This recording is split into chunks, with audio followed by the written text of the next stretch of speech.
Welcome everyone to today's Patchliner Webinar, New Dynamics in Automated Patch Clamp. My name is Nadine Becker and I'm a Senior Scientist and Product Manager for the Patchliner with Nanyang headquarters.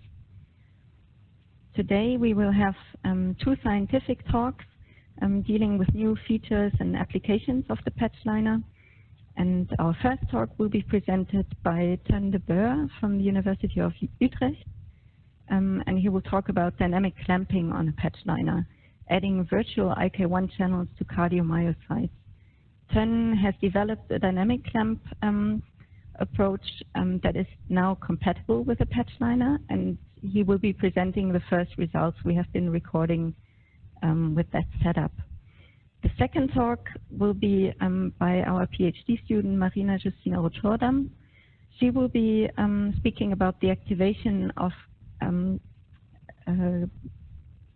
KCA 3.1, which is activated by internal calcium, and she will present a Patchliner feature using internal solution exchange. This work is part of her PhD studies, where she's looking at the electrophysiology of red blood cells.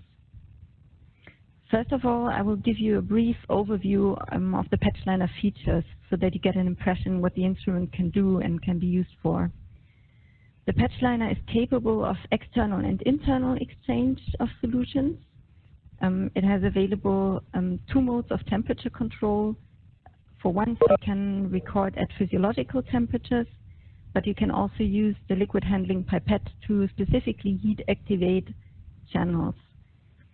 It is capable of voltage and current clamp, and now also can be combined with dynamic clamp. We have single and multi-hole chips, in case you're looking at very small currents, for example. And of course, using HECA amplifiers, we can do series resistance compensation. The applications cover voltage and ligand-gated ion channels. They can be recorded using whole cell and perforated patch clamp approach. We have recorded cell lines as well as primary cells and a range of stem cell-derived cells. The Patchliner has also been used for the CEPA study.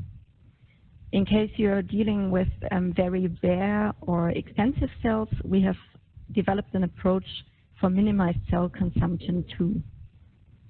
We have analysis tools that are straightforward to use and can also be customized in case you're looking at specific features. So today our focus will be on the internal exchange and the dynamic clamp approach. The next slide is just an overview so that you get an impression of which channel types and cell types can be used.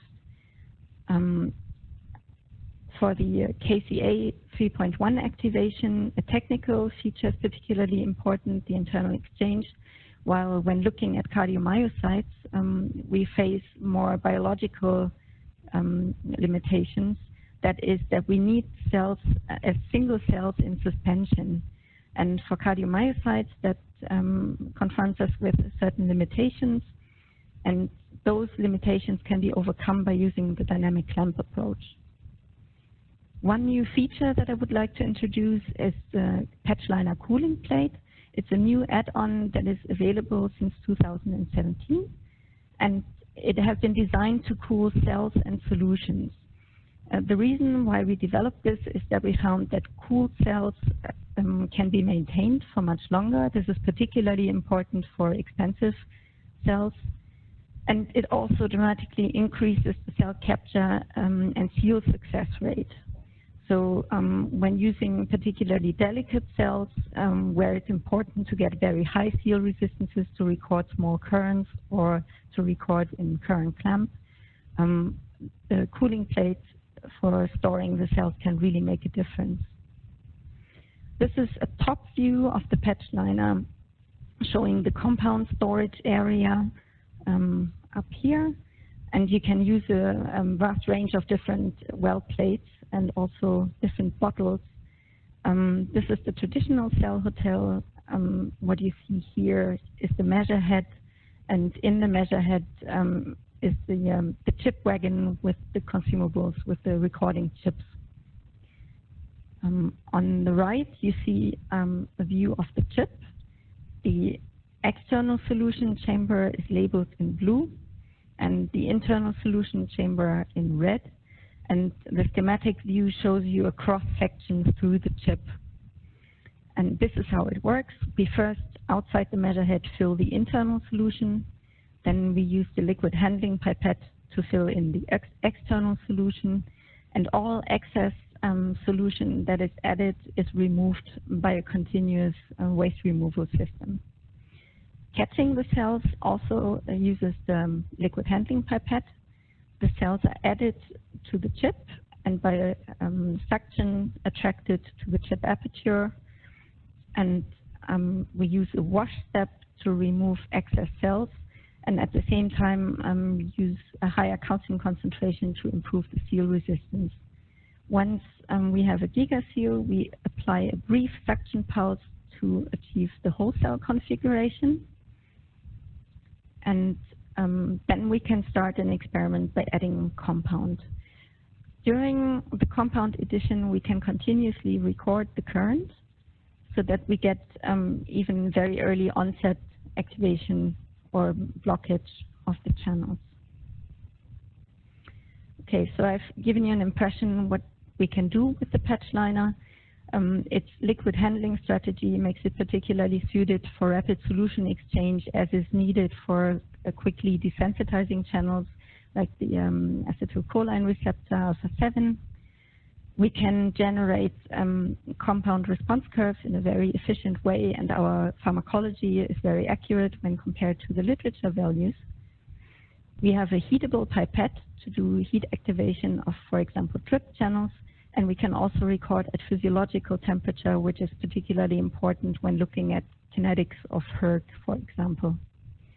Today, our focus will be on current clamp recordings combined with dynamic clamp and on internal exchange. Now, I'm glad to hand over to our speakers. First of all, Teun and then Justina. Let me just remind you that you can ask questions throughout the webinar by using the chat function. Just send your questions to all panelists. If we don't manage to respond to all questions during the webinar, we will record all of the questions and reply to them in detail and send all questions and answers to all participants after the webinar. Okay, over to you, Teun, and enjoy our first talk.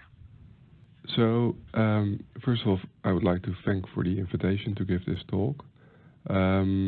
I would like to tell you about using dynamic clamp in combination with the Patchliner, as I think that is a useful addition when studying stem cell-derived cardiomyocytes. So my name is Teun de Boer. I'm from the University Medical Center in Utrecht, as you can see. And there we've studied stem cell-derived cardiomyocytes, well, for more than, well, I started in 2003 on the topic. And it's a very interesting topic that has kept me busy. So right now we are all interested probably in the SIPA approach. And the SIPA approach is important because it tries to find a better way to find out about drug safety. And it plans to do so by using simulations of drug block that are observed in ectopic expressing cell lines, and confirming these findings with stem cell-derived cardiomyocytes.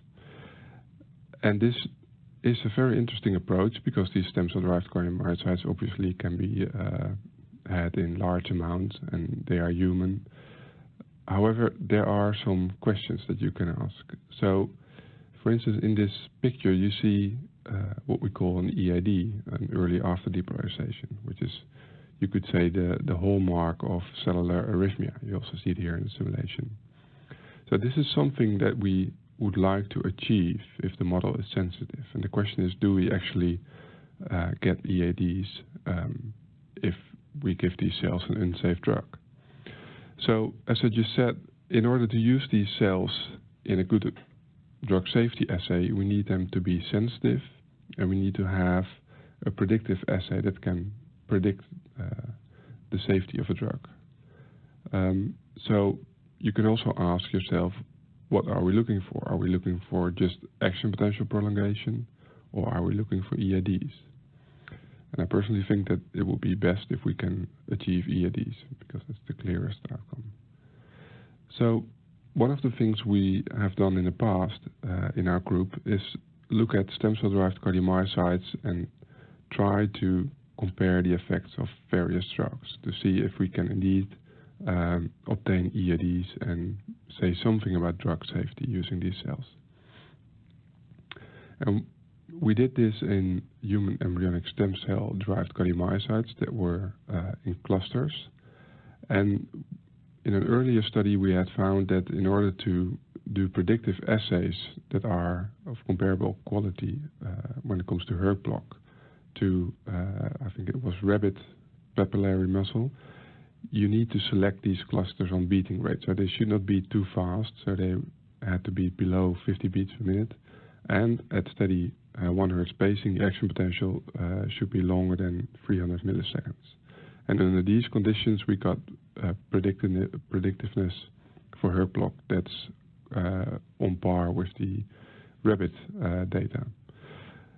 So if we use this system, as we did in this study, we compared, for instance, block of the L-type calcium channel or enhancement. We also blocked the sodium channel and the late sodium current, as well as the other ones listed, IK1, IKS, IKR, and IF. And interestingly, we only observed EADs when we blocked the hERG channel. But we did not observe any EADs, for instance, when we enhanced the late sodium current with ATX2 or with PK8644. And that's interesting because these drugs do give EADs in adult cells. So that might be a problem. On the other hand, that's the next slide. So you could ask yourself, why are these clusters not responding with EADs? And in our view, it has to do with the immaturity of these stem cell-derived cardiomyocytes. And to look further into that, in that study, we recorded action potentials and put these into a model. So if you use the current densities that you can record from these cells in voltage clamp mode, and you use that to set up a model, you can predict what kind of currents you get when the model is faced with either the action potential that it produces by itself or with an adult action potential. And what we found is that many currents are quite similar, but the sodium current, which is activated by an adult action potential, is not or hardly at all activated by the stem cell-derived cardiomyocyte action potential. Calcium currents were quite similar, but also, for instance, the hERG current was quite different in that it was always active under these conditions.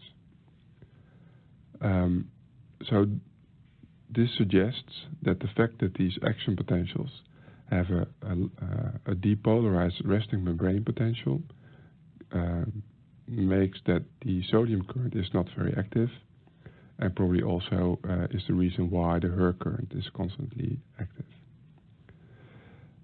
So that's something that might be a problem. On the other hand, we also found that these clusters had a good thing, which is that they are less sensitive than isolated cardiomyocytes. So we also made a comparison of the same clusters in the same settings that were exposed to moxifloxacin, which should not provoke proarrhythmia, which it did not in dogs and in rabbits and in the stem cell-derived clusters, but it did in isolated dog or rabbit cells. So the jury's still out. These cell types hold promise, but they might need some help. And one of the things that you could do is add IK1. And since we already had a computational model describing the action potentials that we observed in these clusters, we could easily, of course, increase the amount of IK1, and that's what you see in this figure. So this is the model that we made of the human embryonic stem cell-derived cardiomyocytes. And you see that these cells are spontaneously beating with diastolic depolarization. And if we increase the amount of IK1, which you see here, to levels that are also observed in adult cells, then we observe that the upstroke became faster, there's no longer any spontaneous activity, and well, that's what we hoped for. So IK1 is in cardiomyocytes the channel that's responsible for setting a stable resting membrane potential that's close to the reversal potential of potassium. And if you do a voltage clamp experiment and you record the steady state current by this channel, then you will see this curve. So if cells become more negative than the reversal potential, there will be a large inward current. On the other hand, if the current is, the voltage becomes more depolarized, you will see appearance of an outward current. And the effect of this outward current will be that the cells again forced back to hyperpolarize and return to the reversal potential. And that in essence is the thing that gives a stable resting membrane potential if these channels are expressed. But another important aspect is also that if the cell depolarizes further, the conductance of the channel decreases and the channels effectively shut off, allowing the appearance of a plateau, which is important. So what we set out to try to do is to do a dynamic clamp experiment. And in a dynamic clamp experiment, you couple a cell, in this case an ES cell, via a current clamp amplifier to a computer that's running a model of IK1, so a mathematical simulation of the channels. So the voltage of the real cells recorded and brought to the model computes a current which is then used as a current stimulus that's injected into the cell. And because this loop is running very fast, the cell is experiencing almost addition of the real channel. And this looks a bit like this. So let's assume we have a stem cell-derived cardiomyocytes which has a very small amount of IK1 channels, signified with these things. So as I explained with the RV curve of IK1, if this cell depolarizes a little bit, as you can see here, there will be a small deviation from the reversal potential for potassium. And as a result, there will be a small outward current that's conducted. And this small outward current will then hyperpolarize the cell again. Obviously, there will be potassium flowing out of the cell via these channels. Now, in our simulation, we are going to add extra channels. And these extra channels will respond to the same depolarization by generating a larger current in this case, because we have more of them. And these two will be added to the charge in the cell. So as a response, the depolarization will give rise to a larger current and there will be a stronger hyperpolarizing effect. The main difference is, of course, that these virtual channels do not necessarily carry potassium ions. So we're just injecting charge, not taking potassium out of the cell. So to test this concept, we first made a prototype of a very simple IK1 formulation, which we refer to as the slow dynamic clamp, but it worked.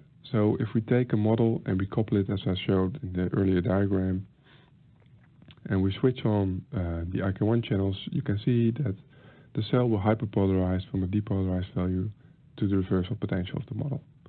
And in doing so, you can see a brief current and then a stabilization.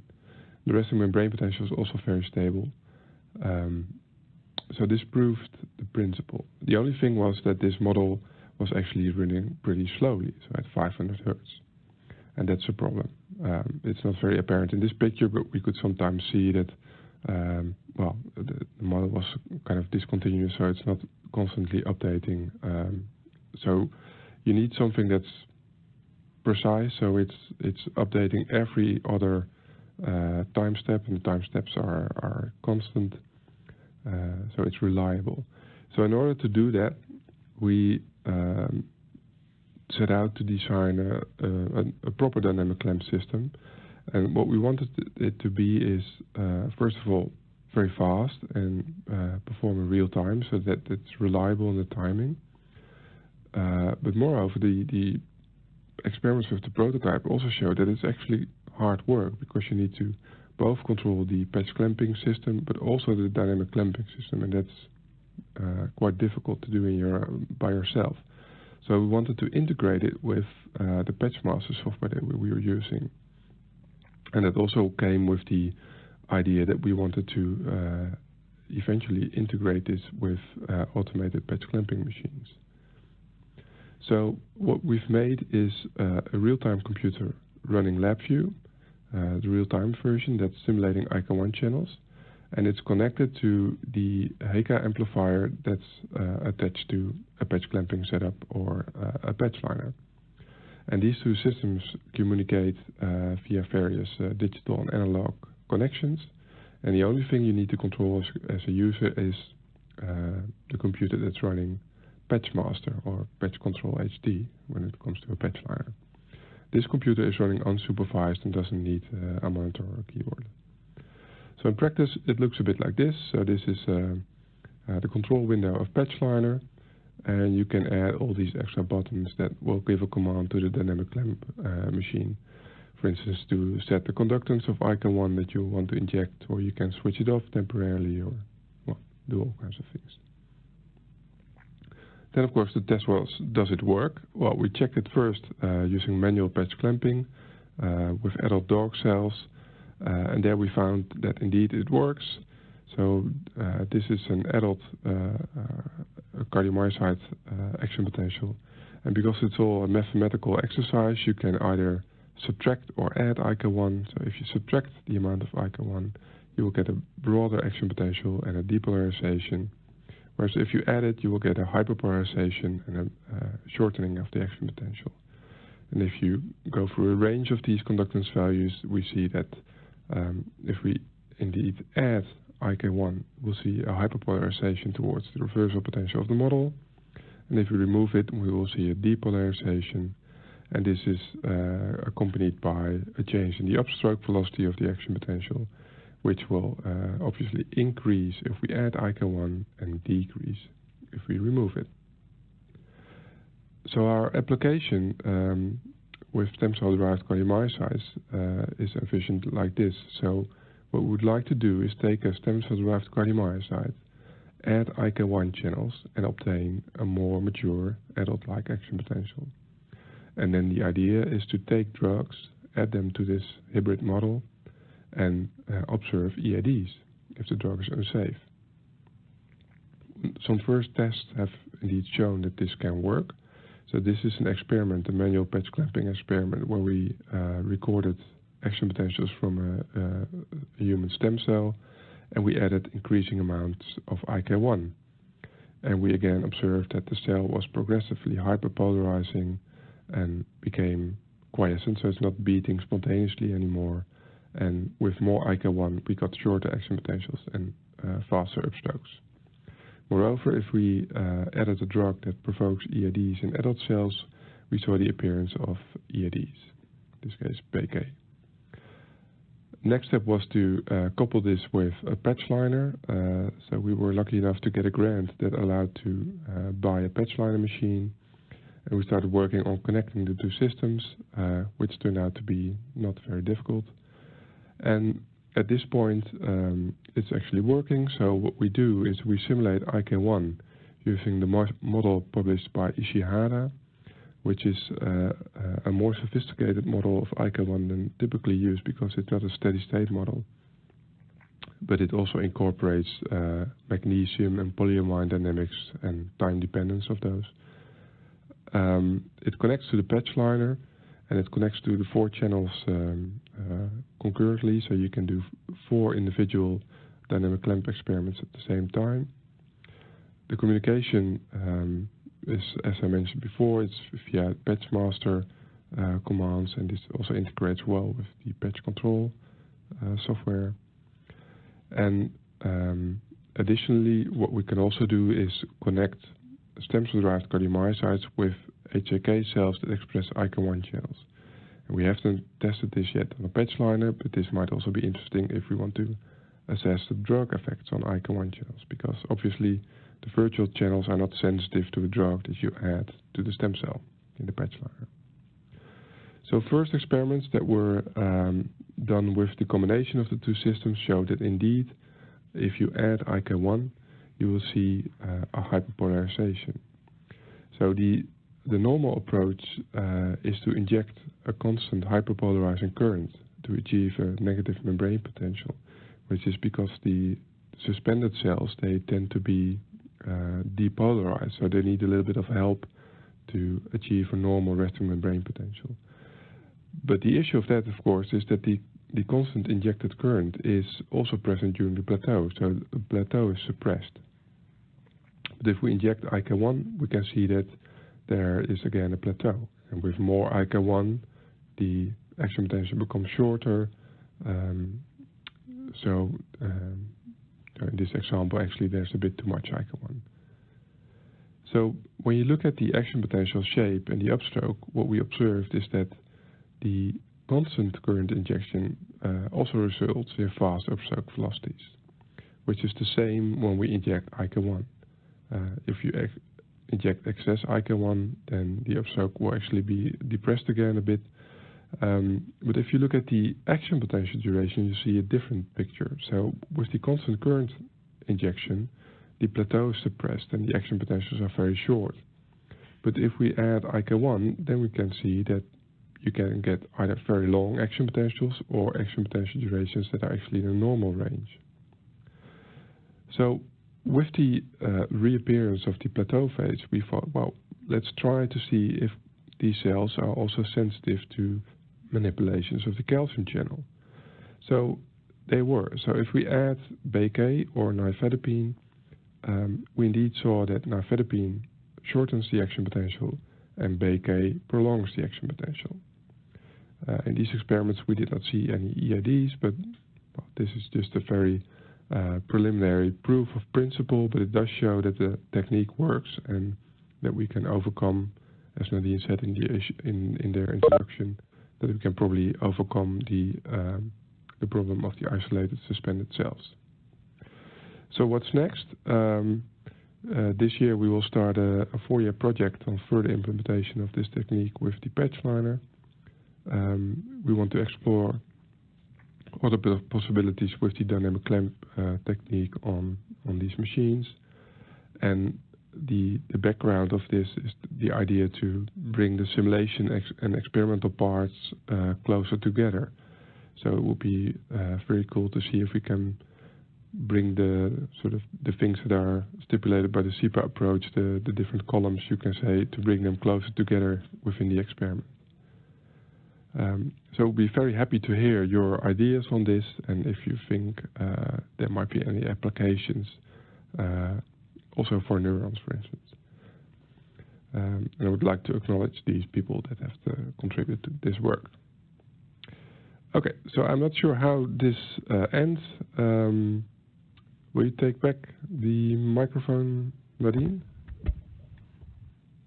Yes, thanks very much, Teun. Very nice talk. We'll take questions all together at the very end of the webinar, so please stay with us. I will. And I'm now handing over to Justina, who will talk about electrophysiology on red blood cells and KCA 3.1 in particular.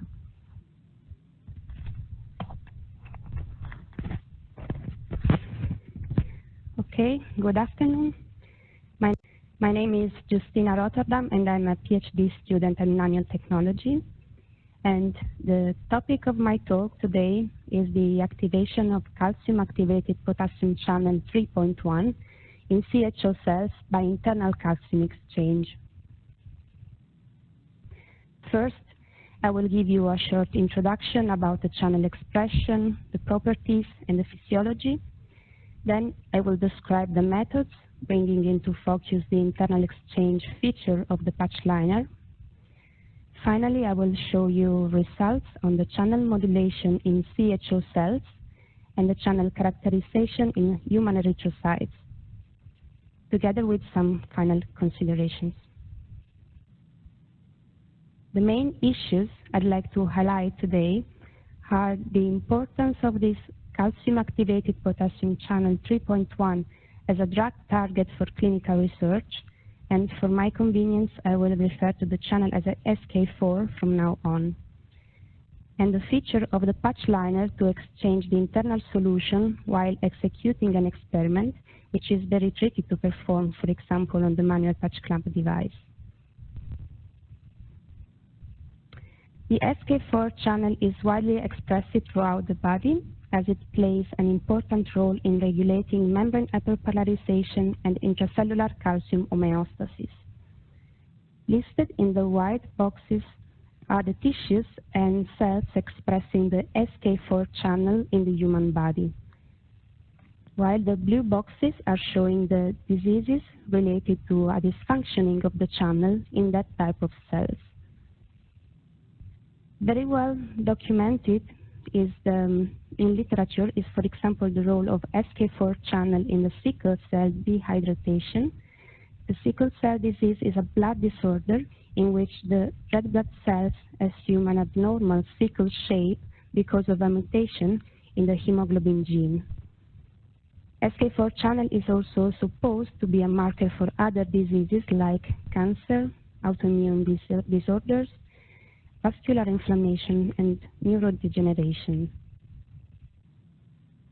Here is a phylogenetic tree of genes for human potassium channel subunits. The blue boxes contain the genes for the calcium-activated potassium channels, and the SK4 belongs to the KCNN family on the top. Here is something about the structure of the channel. SK4 channel is a tetrameric protein with each monomer organized in 6 transmembrane segments, plus a pore loop region between segments 5 and 6. The channel sensitivity to calcium is conferred by the calmodulin protein, which exists in 2 lobes, C and N, and binds the C terminal of the channel. The histidine 358 is responsible for the channel regulation by ATP. In the bottom, a ribbon representation of the tetramer is shown from the extracellular side in A and intracellular side in B of the membrane. And the different colors represent the 4 different monomers of the protein. Our initial understanding of the physiological role of SK4 comes from studies in the late 1950s when Gardos demonstrated that potassium efflux in erythrocytes was activated by calcium entry. Indeed, an increase of intracellular calcium due to shear stress, PLC activation, or DAG production raises the probability to activate the SK4 channel, following the formation of a calcium-calmodulin complex. Once the channel is activated, the potassium exits and hyperpolarizes the membrane with 2 major consequences. At first, the driving force for calcium influx is increased, thus helping more calcium to enter the cell. And second, the cell volume is regulated in synergy with chloride channels and aquaporins. Let's have a look at the methods.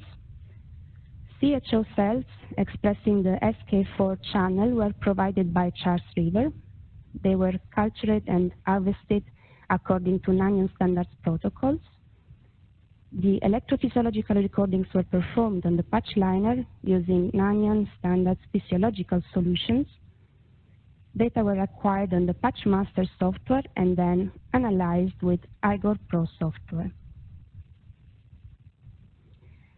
This is how a Patchliner tree looks like, a list of commands that the robot will execute step by step. To perform the internal solution exchange, a dedicated folder was created and some variables modified, such as the chip dragon speed and the liquid dispense speed, in order to treat the cells as gentle as possible. The internal solution is exchanged after removing the chip from the measure head, as you can see here in the picture, which means that the recording is interrupted and then restarted when the solution exchange is complete. Now we come to the results, and we start with internal calcium exchange on SK4 in CHO cells. In the graph is shown the current response from an exemplar cell in the absence of internal calcium, the dark trace, the dark blue trace, which is close to the 0 line. And after the internal exchange, the light blue trace, you can see here, in 1 micromolar free calcium solution. The free calcium concentration was estimated by MaxGelator software. The gray trace here represents the current response after the addition of a non-specific potassium blocker, the barium chloride, at 5 micromolar concentration. And the voltage protocol is a ramp starting from minus 140 to plus 60 millivolt over 200 milliseconds. On the right, the time course of the experiment is shown, and we can see the the 0 calcium in the beginning, then the internal exchange, and 1 micromolar free calcium with a jump in the current, and then the block by barium chloride, 5 millimolar concentration, and then the current is restored after the washing step. And after confirming that the SK4 can be actually activated by calcium-containing solution and then blocked using a non-specific inhibitor, then we move on the pharmacological assay using a very specific and potent blocker of the SK4 channel, which is TRAM34. The control trace in light blue corresponds to the current activated by 1 micromolar free calcium in the internal solution, and the 3 other traces correspond to the different concentration of TRAM34 that were tested: 5 nanomolar, 50 nanomolar, and 300 nanomolar, as you can see in the time course of the experiments on the right. And 300 nanomolar is close to the full block concentration. Here is the concentration response curve for TRAM34 for an average of 7 cells out of 8. The IC50 is around 24 nanomolar, and is it consistent with the values reported in the literature. Okay, now in the second part of the results, I'm going to show some data on native erythrocytes. This is how the Gardos current looks like in human erythrocytes after activation by a calcium ionophore, in this case ionomycin, on the manual patch clamp device. And this is our first attempt to record Gardos on the Patchliner. The control trace corresponds to the current activated by 1 micromolar free calcium in the internal solution, in dark blue, and the light blue trace was recorded after administration of 300 nanomolar TRAM34. Of course, dealing with primary cells, the voltage protocol, the tree, and also the solutions were customized in order to optimize the success rate, which is still pretty low. The current size is very tiny, less than 50 picoamps, and that's why we need a very high seal resistance to reduce the leak current and measure reliable native currents. Here we modified a bit the parameters according to the paper, the very interesting paper from Fermo and collaborators on Gardos channelopathy, and we changed the solution in this case, and also we did a perforated patch configuration in order to keep the internal environment of the red cell as intact as possible.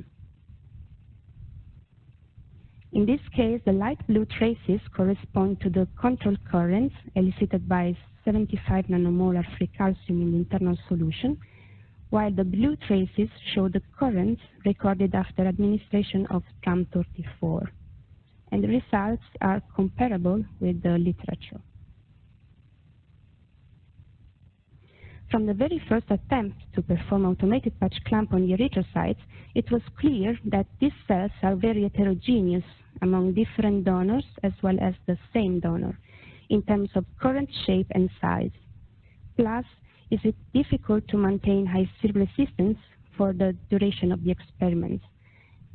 To avoid these issues and to increase the success rate under the same experimental conditions, we did perform an experiment on the SynchroPatch PE384, the higher throughput patch clamp device in-house, capable to record up to 384 cells in one run. And this is a typical shape of a native current in human erythrocytes. The recording was done using symmetrical solution and perforated patch configuration, and a ramp protocol was used from -100 millivolt to plus 80 millivolt. And this is how the data control of the SynchroPatch looks like. We compared red blood cells from 3 different healthy volunteers with UCART cells, which are primary cell culture cells. And we filtered the results for cells with a seal resistance larger than 1.5 gigaohm, corresponding to the blue and the green wells on the grid. The traces look quite similar for all the volunteers, and the UCART cells seem to seal better than the red blood cells. But no pharmacology was applied in this case. And of course, more experiments were done in this regard because this was our first try. To conclude, we have shown that the Patchliner, in combination with the SK4 expressing cell line supplied by Charles River, is a powerful device to investigate SK4 channels for drug discovery by internal solution exchange. It is also a promising technique to measure native SK4 currents in human erythrocytes. And the pharmacological, the electrophysiological assay is transferable to the higher throughput device, the SynchroPatch. Further investigations will be conducted to study other ion channels in human erythrocytes, such as VDEC or PSO1, on the Patchliner and SynchroPatch as well. And it would be really interesting also to check on transportants and pump activity in human erythrocytes using the Nanium SURFER technology. SURFER stands for Surface Electrogenic Event Reader, and it allows to detect electrogenic reactions such as translocations, bindings, and conformational transitions. And the device is based on the solid supporter membrane technique, shortly as SM. The idea of exploring red blood cells using SURFER technology comes from the evidence that the red cell membrane is characterized by a great amount of transporters and pumps. For example, the BAIN3, which is the anion exchanger responsible for the respiratory function in the cell, is present in about 1 million copies per cell. And also the sodium-potassium ATPase as well as the calcium ATPase are quite abundant if compared to the Gardos channel, which is, for example, present in 10 to 50 copies per cell. So this is the conclusive slide, and with it I'd like to thank Charles River for providing the CHO cells used for this work, and the Relevance Consortium and Marie Curie program for supporting the PhD project. And last but not least, thank you all for your attention.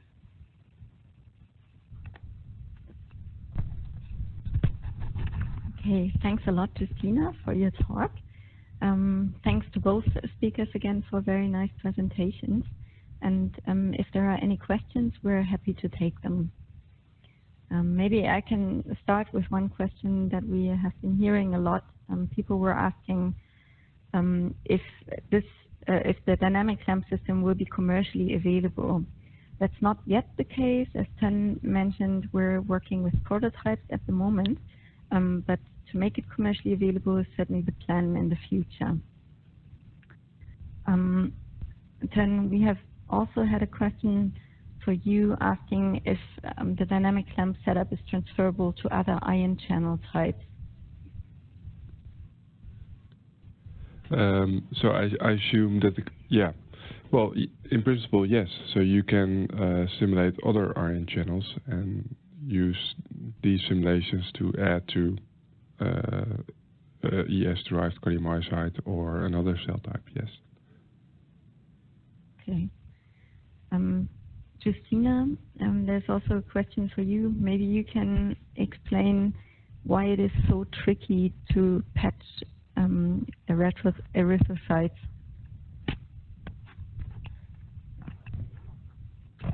Okay, well, they are primary cells, and it's always tricky to patch primary cells, but they are also very small and variable in size, and this makes, for example, difficult to estimate the values of access resistance and membrane capacitance. And also the ions channel in red blood cells are silent and heterogeneous in terms of expression levels and resting conditions. And of course, there is the high deformability of these cells, which doesn't help the patching technique. So yes, basically that's why it's a tricky target.